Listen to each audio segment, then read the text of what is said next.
Coming up next on Coffee, Cocktails, and Clarity. If I didn't define myself for myself, I would be crunched into other people's fantasies for me and eaten alive. I'm taking the pieces of me and I'm putting them all together and making myself whole again. I will be a unique piece of pottery that stands out from the rest because of the beauty in its broken pieces coming together as a whole, joined by gold. You are a beautiful light shining brightly from a lamp. Others may try to dim it by putting on a shade, moving it around in various spaces, or trying to put you out altogether. There's no need to dim your light. Years ago, I was in a job interview. The hiring manager asked me to describe myself in 3 words. At the time, I said something like team player, hardworking, diva. She looked at me and said, "Diva, would you care to elaborate?" I said, "Sure. My team calls me a diva, but not in a negative sense, in the sense that I am at the top of my game and I get stuff done. They know that whatever I do will be thorough and top-notch." While that question, describe yourself in so many words, is a common interview question, it really did get me to thinking. If I weren't doing a job interview, if I wasn't trying to impress anyone, if I wanted to be truly honest with myself, what word would I use to describe me? I didn't have to find the words. They had already chosen me. Hey girl, have you been looking for a safe space for women to have authentic conversations around everything that impacts our life, careers, and relationships? I'm Shy Boston, and on this show, I talk about all things connected to our personal and professional development so we can live our best and authentic lives. Grab a drink, sit back, and let's have a chat. It's time for some coffee, cocktails, and clarity. For this episode, I'm sipping on some water. I'm on some new medication that kind of dries me out, so if my voice is a little creaky, I do apologize, but that's the reason why I am just drinking some regular old plain alkaline filtered water. And I will take a sip now. I still have to stick with tradition even if I'm drinking water. Now let's get into it. Needless to say, I did not get that job. I later found out it was because she took issue with me being called a diva. Funny thing is, she was known to be one herself, and I guess she just didn't take too kindly to the idea that someone else might be on her team that was a high-value asset who just might outshine her. I get it. Can't have 2 divas on one team. The word does invoke strong feelings one way or the other. Yet it made me think of light. Light can shine very brightly, but there's different words to describe light. You have incandescent, fluorescent, artificial, natural. There are so many words that can describe us as individuals, just like with light. Not long ago, I came across some conversations on Threads and LinkedIn about words and the words one may choose to use when identifying themselves. While the conversation was primarily about terms used within different communities, there were some deep conversations about the words we use to identify ourselves. That brought to mind the famous Audre Lorde quote, which says, "If I didn't define myself for myself, I would be crunched into other people's fantasies for me and eaten alive." Miss Lorde understood that we ultimately provide the definition of who we are, which directly reflects how we show up in the world. Therefore, years ago, I started thinking about the words I want to define me, and I thought about it again recently. Have you done that before? Like really thought about the words that might define you?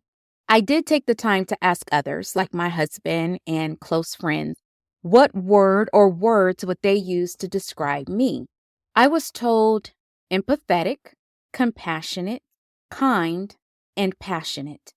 And I received all of those beautiful words. So now I primarily describe myself as empathetic and compassionate, and I think those encompass kindness for me and passionate, especially passionate. If I'm passionate about something, all the rest of it comes through. In thinking back, I remember a conversation that my mom had with my husband before we got engaged.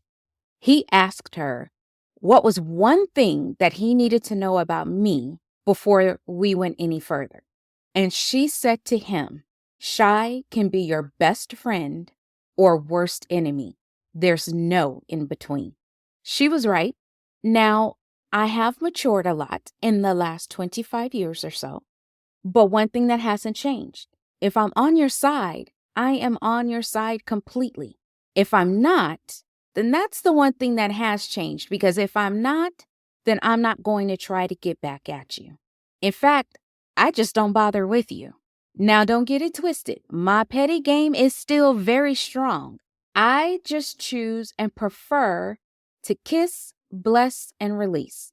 You no longer exist to me, and I have no feelings for you one way or another. I reserve my passion for my family, my friends, my clients, and the things that interest me most. After compassionate, empathetic, and passionate, I decided to add another word to my list: authentic. It took me years to really learn how to be comfortable showing up as my authentic self in any situation, especially professionally. Between the code switching, which I still have to do, and the assimilation to other environments, I now do that completely differently. It's easy to find it hard to be one's authentic self in every situation. Along this journey, I learned that when I stayed true to who I was, my core words, I always went farther. Or is it further? Made me think of a conversation in the movie Finding Forrester, where the young man corrected his teacher between farther and further. Anyway, maybe I didn't get to some of those goals that I wanted to as fast as others did, who may not have possessed the qualities that I had, or had a different set of words or standards that they lived by, but I still got there eventually. I encourage you to think about your core words and what they mean to you. How do you define yourself for yourself? And how does that help you to show up in the world? Now, ultimately, knowing that words have power, whatever words you and I use to identify ourselves, we do have to be prepared to carry the weight that comes with those choices. Each year, I decide on either a new word I'm going to add to my core words, which is very rare, or what my focus word for the year is going to be. I find, like my other core words, it will help to inform or continue to inform my decisions, my actions, and my life overall. For me, my word this year is Kintsugi. Kintsugi. It's a Japanese word that means, in effect, join with gold. I'm taking the pieces of me, shout out to my girl Lettucey, and I'm putting them all together and making myself whole again. I'm doing it with one of the best metals for connection, gold. Gold does not corrode, meaning that I can withstand life's trials and still shine. It's malleable, so it's soft enough to keep being molded, but it's strong enough, layer upon layer, to keep enduring. Gold is known as the best conductor of electricity. I liken that to it being able to match any other vibe while maintaining its own. I will continue to show up in spaces, making my presence known, sharing my own distinct vibe while vibing with the others around me. Gold is considered an expensive building material. I know the value of my intellectual and personal capital, and I use them to help build others up to achieve their goals. I know my worth and my value.